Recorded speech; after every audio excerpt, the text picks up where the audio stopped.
وہ بھی کیا لوگ ہیں اور کیسی نظر رکھتے ہیں، وہ بھی کیا لوگ ہیں اور کیسی نظر رکھتے ہیں، گھر میں رہ کر بھی زمانے کی خبر رکھتے ہیں۔ اور ہم نے توڑا تھا کبھی قیصر و کسریٰ کا غرور، ہم نے توڑا تھا کبھی قیصر و کسریٰ کا غرور، شدت بھوک میں جینے کا ہنر رکھتے ہیں۔ السلام علیکم ورحمۃ اللہ وبرکاتہ۔ نوجوانان ملت، عزیزان قوم، پردہ نشین ماں اور بہنوں، ایک آدمی بڑا جب بنتا ہے جب اس کے بڑے کارنامے ہوتے ہیں۔ بڑے اور عظیم الشان کارنامے انجام دینے کے بعد ہی آدمی بڑا ہوتا ہے اور بڑائی کے درجوں پر وہ فائز ہوتا ہے اور دنیا اس کو تسلیم کرتی ہے۔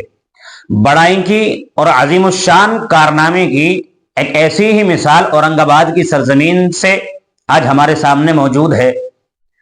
6 دسمبر کے دن ہم ہندوستان کے اندر بلیک ڈے مناتے ہیں اور بابری مسجد کی شہادت کا دن مناتے ہیں اور اس کو اس طور پر یاد کرتے ہیں۔ 6 دسمبر کے دن اسٹیٹس تو بہت لوگ لگاتے ہیں اور دعائیں بھی بہت سارے کرتے ہیں، لیکن عملی اقدام کہیں کوئی قابل ذکر نظر نہیں آتا۔ اورنگ آباد کی سرزمین سے ایک ایسا قابل قدر اور قابل ذکر کارنامہ ہمارے سامنے آج موجود ہے۔ میں آگے چل کر کے آپ کو ویڈیو بھی دکھاؤں گا کہ ضیاء الدین صدیقی صاحب جو وحدت اسلامی تنظیم کے امیر ہیں اور ملی تنظیم مسلم نمائندہ کونسل کے صدر ہیں، انہوں نے حکومت کی آنکھوں میں آنکھیں ڈال کر کے حکومتی افسروں کے سامنے کس طریقے سے اپنی بات کو رکھا ہے اور متانت اور وقار کے ساتھ، بہادری اور شجاعت کے ساتھ، اوتھینٹیکلی محقق، تحقیق شدہ اور کانسٹیٹیوشن اور سنویدھان کی روشنی میں اپنی مانگ اٹھائی ہے، درخواست پیش کی ہے اور باقاعدہ میمورینڈم دیا ہے کہ بابری مسجد کو شہید کرنے والے اور اس کو جو ہے اس کے ڈھانچے کو شہید کرنے والے اب تک سلاخوں کے پیچھے کیوں نہیں ہیں، مورتیاں رکھنے والے اب تک جیل کے اندر کیوں نہیں گئے، جن پر ایف آئی آرز ہوئی تھی ان ایف آئی آرز کا کیا ہوا، یہ کیا ہو رہا ہے ہندوستان کے اندر۔ ایسی مانگ ضیاء الدین صدیقی صاحب نے، جو بڑے مشہور ملی سیاستداں بھی ہیں، خدمت گار بھی ہیں، انہوں نے اٹھائی ہے اور یہ کہا ہے، آخر میں یہ کہا ہے کہ اگر ایسے ہی چلتا رہا تو پھر سپریم کورٹ کے نیچے بھی آپ کو مندر ڈھونڈنا پڑے گا، وہاں بھی آپ کو مسجد ڈھونڈنی پڑے گی، پھر جو مندر نکلیں گے ان مندروں کے نیچے آپ کو جو ہے وہار ملیں گے، بودھ وہار جنہیں کہا جاتا ہے، کیونکہ بودھوں کا بھی ہندوستان کے اندر یہ دعویٰ ہے کہ جو مندر بنے ہوئے ہیں یہ ہمارے وہاروں کے اوپر، ہمارے عبادت گاہوں کے اوپر بنے ہوئے ہیں۔ تو یہ کب تک اور کہاں تک یہ سلسلہ رکے گا؟ کیا کچھ کہا ہے ضیاء الدین صدیقی صاحب نے اور کیا مانگ اٹھائی ہے، پہلے آپ یہ ویڈیو دیکھیے۔ اگر یہ ماننے کے اتحاد کا سب سے کالا دن تھا جب ٹیررزم کا سب سے بڑا حملہ ہوا تھا، ڈیمولیشن آف بابری مسجد۔ اب اس میں یہ ہو سکتا ہے کہ سپریم کورٹ کا ایک ڈیسیجن آ گیا ہے، لیکن اسی ڈیسیجن میں ڈیمولیشن آف بابری مسجد کو کرائم لکھا گیا ہے۔ جب یہ ڈیسیجن میں کرائم ہے، ڈیمولیشن آف بابری مسجد اگر یہ کرائم ہے تو پھر اس کے کرنے والے کرمنل ہوتے ہیں، تو وہ کرمنلز کو سزا کیوں نہیں دی گئی؟ پین پوائنٹلی ان کے نام ہے 62 1 by 1 نیم لکھے گئے ہیں۔ یہ 62% are the main culprit of this demolition of Babri Masjid. جب ان کے نام طے ہے تو پھر ان کو گرفتار کر کے ان کو سزا کیوں نہیں دی گئی، جبکہ سپریم کورٹ نے اس کو کرائم لکھا ہے؟ ایک بات۔ دوسری بات ہم یہ کہنا چاہتے ہیں کہ 22 دسمبر 1949 کو جب بت رکھے گئے مسجد میں، اس وقت بھی ایف آئی آر کاٹی، رام دوبے نام کے ایک انسپیکٹر نے وہ ایف آئی آر کاٹی تھی۔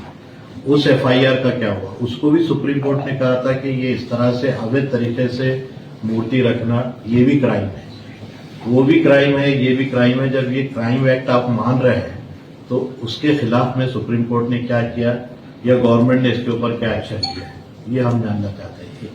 تھرڈ ون، اسی ڈیسیجن کے اندر ورشپ پلیسز ایکٹ 1991 کا الیکھ کیا گیا ہے۔ 5 پنے اس پہ لکھے گئے، 1500 تقریباً 11,000 پیجز کی ڈیسیجن میں 5 پنے اس ایکٹ کے اوپر لکھے گئے ہیں۔ یہ worship places act 1991 accept Babri مسجد۔ اب اس میں یہ بتایا گیا ہے کہ اس کے آرٹیکل 4 میں یہ بتایا گیا ہے کہ 15 اگست 1947 کو جو जो वर्शिप प्लेस जैसा रहेगा उसकी हैसियत वही मानी जाएगी। जब आप ये मानते हैं तो फिर बाबरी मस्जिद का केस चल रहा था इसलिए उसको अलग रखा गया, लेकिन उसके बाद जैसी बाबरी मस्जिद डिसीजन हुआ, ज्ञानव्यापी मस्जिद, मथुरा की मस्जिद, भोजशाला जो है, धाड़ की मस्जिद, संभल की मस्जिद, बदायूं की मस्जिद, अजमेर की दरगाह, ये कितनी लाइन आपने लगा दी है कि एक के बाद एक सब उसी एक्ट का रेफरेंस में आ रही है, जबकि उसके आर्टिकल 4 बिट 2 के अंदर ये बात लिखी हुई है कि इस एक्ट के तहत जहां भी पूरे इंडिया में कहीं भी अगर कोई केस चल रहा हो तो उसको विड्रॉ करना चाहिए, नीचे की अदालत में उसको एंटरटेन नहीं करना चाहिए और उसको उठा के फेंक देना चाहिए। ये लॉ के अंदर लिखा हुआ है। तो ये वर्शिप प्लेसेस एक्ट 1991 ये काहे के लिए है? आपने जब चंद्रचूड़ साहब ने जब इंटरप्रिटेशन किया इस लॉ का, ज्ञानव्यापी मस्जिद के मामले में उन्होंने एक डिसीजन दिया, तो वो गलत इंटरप्रिटेशन हर मस्जिद के लिए लागू हो रहा है। अब यहाँ की जामा मस्जिद को कल बोल देगा कोई इसके नीचे कोई है। अभी आपको पता है कि नई पार्लियामेंट बनी, उसमें 6 मस्जिदें हैं, खोदने देंगे वो लोग? 6 मस्जिदें पार्लियामेंट के नीचे गई, तो क्या खोदने देंगे उसको?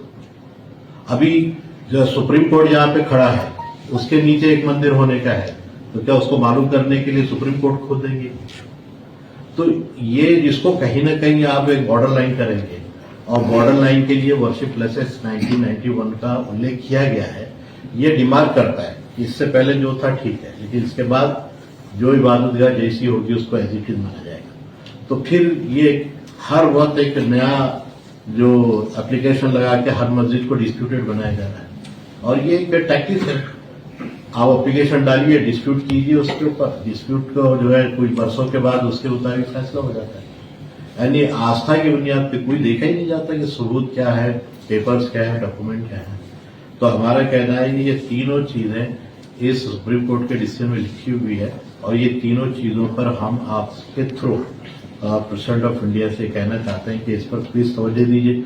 अगर लॉ आपने बनाया है तो उसको इम्प्लीमेंट कीजिए, और इसके तहत जितने भी ऐसे केसेस हैं उसको विड्रॉ करके उसको, ताकि हर, ये सिर्फ मस्जिदों का मसला नहीं है, कल गया के बुद्ध विहार का मसला आएगा। कितने मंदिर हैं जिसके ऊपर क्लेम है कि ये विहार थे। अब विहार की अगर पॉलिटिक्स शुरू हो गई इंडिया के अंदर तो क्या होगा? कितने विहार ऐसे हैं जिसके ऊपर मंदिर बना दिए गए हैं। अब हर मस्जिद के नीचे आपको मंदिर लगता है, तो हर मंदिर के नीचे एक विहार निकलेगा तो क्या होगा? और ऐसे कितने हैं? अभी हम पुरानी हिस्ट्री को निकालना नहीं चाहते, लेकिन आप कहीं तो कट ऑफ डेट रखिए कि इस कट ऑफ डेट से पहले और बाद के कुछ मामला को डिसाइड करें। इस तरह से तो हर चीज जो है डिस्प्यूट हो जाएगी और इंडिया के अंदर एक अनार्की फैलेगी। और सब जानते हैं कि इंडियन जो पॉपुलेशन है वो रिलीजियस है, वो धार्मिकता उनके अंदर है। कोई भी कम्युनिटी का आदमी वो बर्दाश्त नहीं करेगा किसी भी रिलीजियस प्लेस के खिलाफ है, चाहे वो दलित हो, मुस्लिम हो, हिंदू हो, कोई भी हो।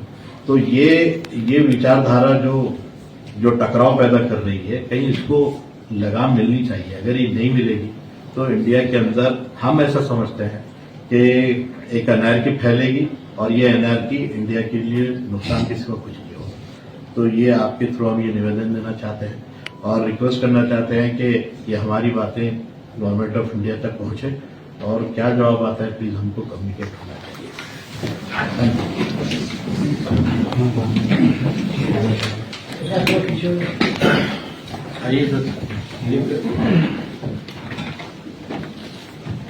तो देखिए आपने वीडियो कितनी मतानत और संजीदगी के साथ, कितनी सच्चाई और अमानतदारी के साथ और बहादुर दलेरी और शुजाअत के साथ में हुकूमती अफसर के सामने आंखों में आंखें डाल करके बात की है और मजबूत अंदाज में अपनी बात उठाई है। इससे मेरे मोहतरम हमें सबक ये मिलता है कि जो भी मिल्ली कायदीन हैं उन्हें एक ऐसा अंदाज अपनाना चाहिए कि जिससे दूसरे के ऊपर रौब तारी हो और दूसरा उससे खौफ खाए, हमारी बात वो मानने और तस्लीम करने पर मजबूर हो जाए। हम क्या करते हैं, हम अपनी बात तो पेश करते हैं, हम अपना मुद्दा और पक्ष तो रखते हैं, लेकिन ऐसा अंदाज हमारा होता है कि जिससे महसूस होता है हम खुद खौफ खा रहे हैं।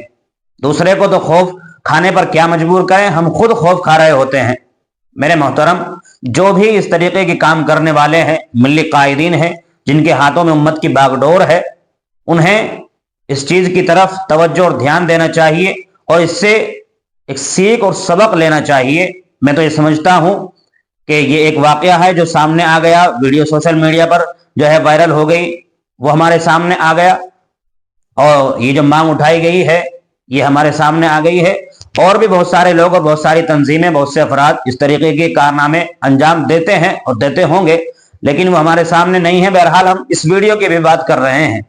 तो मेरे मोहतरम, इससे हमें सीख लेगी और सबक हासिल करने की जरूरत है और अपने अंदाज को बदलने की जरूरत है। दुआ फरमाएं अल्लाह पाक ज़ियाउद्दीन सिद्दीकी साहब को, उनके साथ में जो मुआविन और मददगार हैं, तंजीम के लोग हैं, उन सब को, और उनके अलावा जो और तंजीमें मुल्क व मिल्लत की खिदमत के लिए काम कर रहे हैं, तमाम को जज़ाए खैर अता फरमाए, तमाम को सालमियत के साथ हिंदुस्तान के अंदर क़याम और दवाम अता फरमाए, और हमारी मस्जिदों की, मदरसों की, मराकिज़ की हिफाजत फरमाए।